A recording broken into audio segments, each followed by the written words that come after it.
ইউটিউবে আর ফেসবুকে আমি খুব বেশি ঢুকি না। ঢুকে দেখলাম যে একজন বলছে যে বিশ্ব ইজতেমায় গেলে নাকি ঈমান নষ্ট হয়ে যাবে। তো কি বলবো, বলার মতো তো আসলে ভাষা থাকে না। আমার কাছে মনে হয় এই মানুষগুলো মানসিকভাবে অসুস্থ। আমার কাছে এতটুকু মনে হয়, মানে মানসিকভাবে সুস্থ কোনো মানুষ এ ধরনের কোনো মন্তব্য করতে পারে এটা আমার বিশ্বাস হয় না। তো সামনে ইজতেমা আছে, এই তো কয়েকদিন পরেই। আমি রিকোয়েস্ট করব সবাইকে যে আপনারা ওলামায়ে কেরামের সাথে যেভাবে সফর করেন সেভাবে সফর করে ইজতেমার অংশ নেবেন ইনশাআল্লাহ। এখানে সারাদিন রাতব্যাপী বয়ান হবে। আমরা কেন এখানে যাব? এখানে যাব এই কারণে যে ইমানের রিচার্জ করতে হয়। ইমান কি করতে হয়? রিচার্জ করতে হয়। যদি আজকে সারাদিনে আমি কোরআনের এক পারা না পড়তাম, 20টা পৃষ্ঠা হাদিস না পড়তাম, একটা ইসলামিক বই না পড়তাম, আজকে হয়তো আমার ইমানটা একটু কম থাকতো। যদি পড়াশোনা করবেন ইমানটা একটু বাড়বে, ফজিলতের কথা জানবেন, আমল করতে আগ্রহ জন্মাবে, গুনার কথা শুনবেন, পাপ থেকে বেঁচে থাকার আগ্রহ জন্মাবে। আলেমকে দেখবেন যে হ্যাঁ মাশাআল্লাহ তিনি কত সুন্দর করে উযু করেন, কত সুন্দর করে নামাজ পড়েন, দেখলে আপনি শিখতে পারবেন। যখন দেখবেন একটা আধ্যাত্মিক পরিবেশ, সবাই আমল করছে, আপনার আমল করতে ইচ্ছা করবে। এভাবেই তো আস্তে আস্তে মানুষ পবিত্রতা অর্জন করে, পরিশুদ্ধতা অর্জন করে। একে একে কি করতে পারে?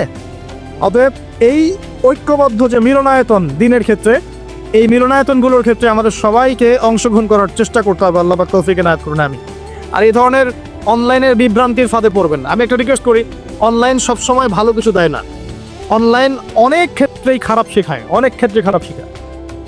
আপনি একটা মাসালা জানতে চান, ঢুকবেন, দেখবেন অমুক যা বললো তমুকের বিরুদ্ধে। আর এই যে ইউটিউবারদের কাজ তো আছেই, ওর তো ভিউজ বাড়ানো দরকার। এমন সামলাইন দিতে হবে যাতে মানুষ দেখে অমুককে ধুয়ে দিলেন তমুক, তমুককে ধুয়ে দিলেন মানে ডিটারজেন্ট পাউডার, সবাই ধুয়ে দিচ্ছে একদম। ঠিক আছে, মানে এমন এমন সব টাইটেল, বিকৃত রুচির মানসিকতা, বিকৃত মানসিকতার মানুষ। এবং আমি রিকোয়েস্ট করি ইউটিউবারদেরকে, আমি বলি তো যারা অফিসিয়াল, যে তোমাদেরকে পড়াশোনা করতে হবে। আগে পড়াশোনা করতে, কোন অংশটুকু মানুষকে শোনাতে হবে, কোনটা শোনাতে হবে না, এই যোগ্যতা তোমাকে অর্জন করতে হবে। তো এমন কিছু মানুষকে বলা যাবে না যেটা শুনলে দিনের ক্ষতি হয়ে যায়। কোনো কোনো ক্ষেত্রে একটা জিনিস হক হওয়ার পরেও পরিস্থিতির খাতিরে আমাদেরকে চুপ করে থাকতে হয়, এরকমও সিচুয়েশন আসে। তো এটা তো আমাকে শিখতে হবে যে কখন কোনটা বলতে হবে, কখন কোনটা বলা যাবে না, কি প্রচার করতে হবে, কি করা যাবে না। অনলাইন সেকশনে গিয়ে মানুষকে বিক্ষিপ্ত করে দিয়েছে একেবারে, অমুক যা তমুকের বিরুদ্ধে, তমুক যা অমুকের বিরুদ্ধে, অমুককে ধুয়ে দিলেন তমুক, তমুক সাইকে ধুয়ে অমুক। মানে মানুষের অনলাইন ঢুকলে দেখবেন বাংলাদেশে একজনও ভালো আলেম বক্তার কেউ নাই, মাত্র সবাইকে ধুয়ে রেখে দিয়েছে। তো এখন কি করবা? এখন তুমি দায়িত্ব নাও উম্মার। ইউটিউবে আর ফেসবুকে বাদ দিয়ে তুমি এখন উম্মার দায়িত্ব নাও। আমরা আলেম ওলামা যারা সবাই সরে যাই, তোমরা আলেম হয়ে দায়িত্ব নাও। এখন তোমরা উম্মাকে নেতৃত্ব দাও। সবাই তো খারাপ। যে কোনো আলেমের নাম দেন আমাকে, দেখবেন তার বিরুদ্ধে 10টা অভিযোগ ইউটিউবে পাওয়া যাবে, 10টা অভিযোগ ফেসবুকে পাওয়া যাবে। তো ভালোটা কে থাকলো এখানে? কেউ ভালো আছে?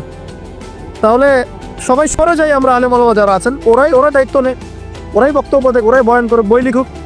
দেখেন বাংলাদেশে একটা খুব নিম্ন মানসিকতার চর্চা হচ্ছে। নিজে মানুষের দোষ ধরতে বেশি ব্যস্ত, নিজে কিন্তু আলেম হবে না।